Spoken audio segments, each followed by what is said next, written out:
11월 1일 오늘의 말씀은 다니엘 1장 1절에서 7절입니다.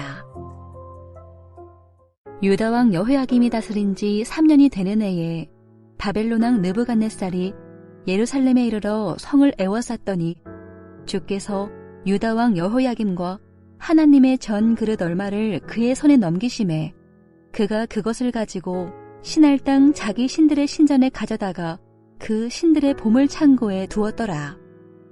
왕이 환관장 아스부나스에게 말하여 이스라엘 자손 중에서 왕족과 귀족 몇 사람 곧 흠이 없고 용모가 아름다우며 모든 지혜를 통찰하며 지식에 통달하며 학문에 익숙하여 왕궁에 설 만한 소년을 데려오게 하였고 그들에게 갈대아 사람의 학문과 언어를 가르치게 하였고 또 왕이 지정하여 그들에게 왕의 음식과 그가 마시는 포도주에서 날마다 쓸 것을 주어 3년을 기르게 하였으니 그 후에 그들은 왕 앞에 서게 될 것이더라. 그들 가운데는 유다 자손 곧 다니엘과 하나냐와 미사엘과 아사랴가 있었더니 환관장이 그들의 이름을 고쳐 다니엘은 벨드사살이라 하고 하나냐는 사드락이라 하고 미사엘은 메삭이라 하고 아사랴는 아벳느고라 하였더라. 오늘부터 11월 26일까지 다니엘서를 묵상하게 되었습니다. 저는 이 다니엘서 묵상을 준비하면서 두 가지 마음이 들었습니다. 하나는 설레임이고요. 하나는 부담감입니다. 설레임은 다니엘서가 낯선 이방 나라에서 포로된 백성들이 어떻게 살아가야 하는지를 보여주는데요. 오늘날 이 땅에서 사는 나그네 된 우리에게 나침판과 같은 삶의 지침을 줄 수 있을 것이라는 생각에 설레었습니다.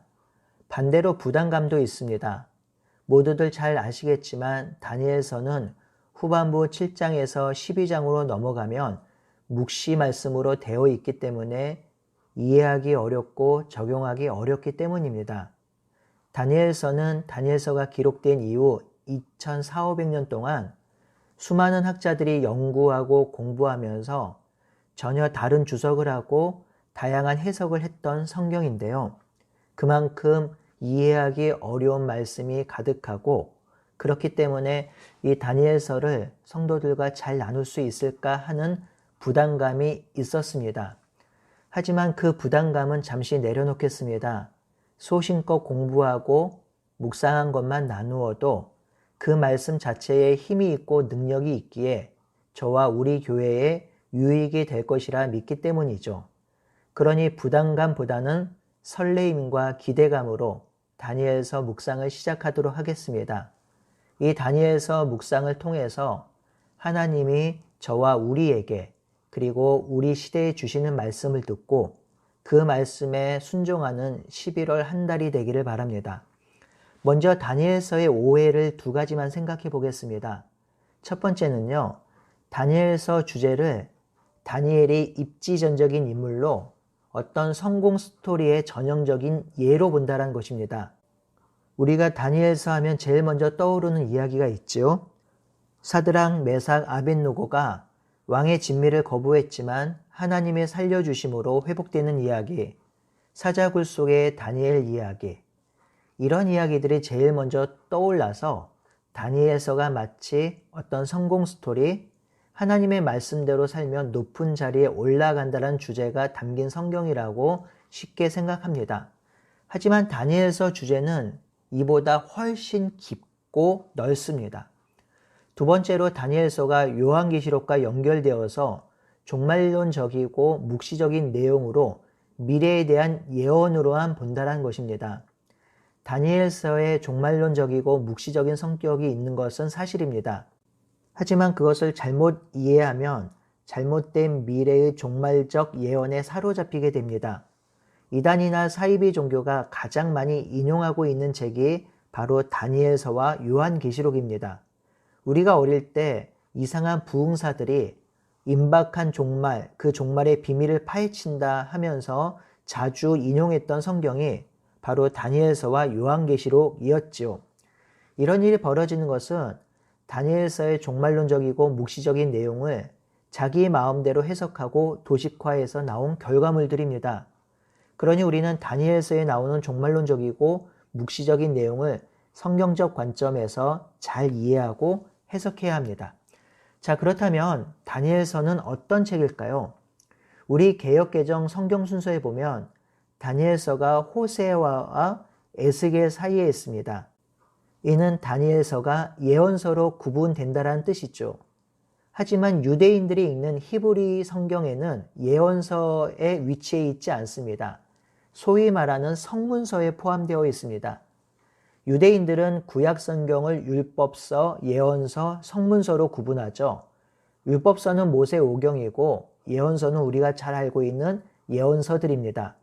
성문서는 예언서와 율법서만큼 권위를 부여하진 않습니다. 성문서는 구약의 역사서와 시가서, 지혜서가 여기에 포함됩니다.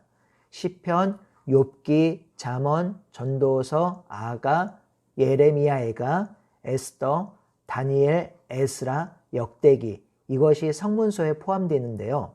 이 성문서는 다른 말로 지혜서라고 부르기도 합니다. 이 성문서에 다니엘서가 포함되어 있죠. 그러니 구약의 백성들은 다니엘서를 예언서로 보지 않고 지혜서와 같은 글로 보았습니다. 이는 다니엘서가 예언서와 성문서 성격을 모두 가지고 있다는 것이죠. 이런 흥미로운 특징을 가지고 있는 것이 다니엘서인데요. 이제는 전체적인 궤관을 살펴보겠습니다. 첫 번째로 다니엘서의 시대적 배경을 살펴보겠습니다. 다니엘서의 시대적 배경은 전반부와 후반부 두 단락으로 나누어 생각할 수 있습니다. 전반부는 1장에서 6장인데요. 1장에서 6장까지는 시간적 순서로 배열되어 있습니다. 다니엘서 1장에 보면 바벨론이 예루살렘을 1차 침공할 때부터 시작하지요. 이때가 605년입니다. 이때 정치적인 포로를 데리고 가는데요. 이때 끌려간 자들이 다니엘과 그 친구들 하나냐, 미사엘, 아사랴가 포로로 끌려갑니다. 물론 다니엘과 이 세 친구만 포로로 끌려간 것은 아니죠. 많은 총명한 유대인이 포로로 끌려갔습니다. 하지만 끌려간 많은 사람들과 이 네 사람, 다니엘과 그 친구들은 전혀 다른 삶을 살았기에 다니엘서에 등장하고 있는 것이죠. 그러니 다니엘과 세 친구의 삶이 이방 땅 낯선 곳에서 어떻게 살았는지를 보는 것도 다니엘서를 묵상하는 데 도움이 될 것입니다. 다시 시간적 순서를 살펴보면 다니엘서 1장에서 4장은 바벨론 느부갓네살 왕이 다스리던 시대이며 5장은 벨사살이 다스리던 시대입니다. 그리고 5장 끝부분 30절, 31절에 보면 나라가 바뀌지요. 메대의 다리오가 다스리죠. 그리고 또 나라가 바뀌어서 6장 마지막 부분 28절에 보면 바사 사람 고레스가 등장합니다. 바사는 세계사에서 통용되는 말로 페르시아입니다. 그러니 페르시아의 고레스가 등장하기까지가 6장의 시대적 배경입니다. 그러니 다니엘서 1장에서 6장은 바벨론, 메대, 페르시아 시대를 보여주며 다니엘은 약 70년 동안 여러 나라의 왕들을 섬겼습니다. 두 번째 단락은 7장에서 12장입니다. 왜 7장에서 12장을 따로 구분하냐면 1장에서 6장과 내용이 확연히 다르기 때문입니다. 7장 1절에 보면 다시 바벨론의 왕 벨사살 원년으로 바벨론 시대로 돌아갑니다. 그러니 7장에서는 1장에서 6장과 다른 주제를 다루고 있다는 것을 짐작할 수 있겠지요. 9장으로 넘어가면 메대 사람 다리오가 나오고요. 10장은 다시 페르시아가 등장합니다. 그리고 11장에 헬라가 등장하지요. 그러니 7장에서 12장은 1장에서 6장보다 한 나라가 더 등장하는데 바로 헬라입니다. 7장에서 12장은 바벨론, 메대, 페르시아, 헬라까지가 시간적 배경으로 등장합니다. 이제 두 번째로 다니엘서의 주제를 살펴볼까요? 다니엘서의 주제는 크게 두 가지입니다. 첫 번째 주제는 하나님의 말씀에 순종하지 않고 자기가 주인 되어 살면 짐승처럼 살게 될 것이라는 심판입니다. 다니엘서에 등장하는 왕이 하나님보다 더 높은 자리에 앉고 겸손하지 않을 때 짐승처럼 살거든요. 그 말은 하나님을 인정하지 않으면 아무리 높은 자리에 있더라도 짐승처럼 살 수밖에 없다라는 것입니다. 두 번째 주제는 이런 짐승과 같은 나라들이 하나님 나라 백성을 핍박할 것이지만 결국 하나님께서 끝까지 믿음을 지키는 자들에게 구원과 승리를 선물로 주실 것이라는 것입니다. 결국 종말론적인 심판과 하나님의 승리가 다니엘서의 주제라고 할 수 있겠습니다. 이제 세 번째, 다니엘서의 문학적 장르에 대해서 살펴보겠습니다. 문학적 장르가 왜 중요하냐면 어떤 글이든지 장르에 따라서 읽고 해석하는 것이 판이하게 달라지기 때문입니다. 소설과 시, 에세이, 설명문, 논설문, 전기문은 모두 읽기 방식이 다릅니다. 설명문은 내가 모르는 것을 알기 위해 읽는 것이니 지식에 초점을 두어야 하고요. 논설문은 논지 중심으로 읽어야 하지요. 시는 시상이 중요하고 에세이는 글 쓰는 이의 마음의 움직임을 보아야 하고 소설은 등장인물 중심으로 봐야겠지요. 성경도 다양한 장르로 구성되어 있으니 그 장르를 구분하고 생각하여서 성경을 읽으면 묵상에 도움이 되지요. 다니엘서 1장에서 6장은 이야기 중심, 내러티브 중심, 스토리 중심이기에 그 중심으로 읽어도 되지만 7장에서 12장은 묵시적 형태가 강한 글입니다. 묵시란 감추인 것을 드러내는 것인데 일종의 하나님의 특별한 계시입니다. 특별히 인류 역사의 마지막 때, 즉 종말의 때를 기록한 것인데 이 종말은 누구도 경험하지 않은 일이기 때문에 초현실적인 이미지를 사용해서 미래에 일어날 일을 환상으로 드러내는 것입니다. 그렇기에 이 이미지를 해석하고 적용한 것이 어렵지요. 그래서 우리는 이 부분을 해석하고 적용할 때 조심히 적용하고 해석해야 합니다. 마지막으로 다니엘서 구조를 살펴보겠습니다. 다니엘서는 크게 두 단락으로 나눕니다. 전반부는 1장에서 6장 다니엘과 세 친구의 경험이고 후반부는 7장에서 12장 다니엘이 본 환상, 즉 묵시입니다. 전반부 1장에서 6절은 다니엘과 세 친구가 이방 나라에서 하나님의 백성으로 어떻게 살고 하나님께서 그들을 어떻게 지키시고 인도하는지를 보여주고 있습니다. 후반부는 묵시를 통해서 앞으로 도래할 하나님의 나라가 박해를 받을 것인지 그 박해 가운데서도 믿음을 지키고 신뢰한다면 구원을 누릴 것이며 결국 하나님 나라가 승리할 것이고 세상 나라는 멸망할 것이라는 내용입니다. 전반부를 조금 더 살펴볼까요? 1장에서 4장은 느부갓네살 통치 아래서 살아가는 다니엘의 세 친구 이야기로 1장은 바벨론 왕궁에서 교육받는 다니엘과 세 친구의 이야기입니다. 2장은 느부갓네살의 꿈과 그 꿈을 해석하는 다니엘의 이야기고요. 3장은 금신상을 숭배하는 명령 앞에서 그것을 거부하는 이야기고 4장은 다시 느부갓네살이 꾼 꿈을 다니엘이 해석해주는 내용입니다. 5장에서 왕이 바뀌죠. 벨사살이 등장하는데 교만하여진 벨사살이 하나님의 심판으로 죽는 내용입니다. 6장은 메대의 다리오가 통치할 때 왕 외에 다른 신에게 절하면 사자굴에 던져질 것이라는 명령에도 불구하고 하나님을 섬긴 다니엘이 사자굴에 던져지는 내용입니다. 여기까지가 낯선 이방 땅에서 살아가는 하나님의 백성의 모습을 보여주고 그 백성을 신실하게 지키는 하나님의 모습이 드러납니다. 후반부 7장에서 12장을 살펴보겠습니다. 전반부에 비해서 후반부는 많이 읽혀지지 않는 부분이고 읽어도 해석하기 어렵기에 그냥 넘어가는 일이 있죠.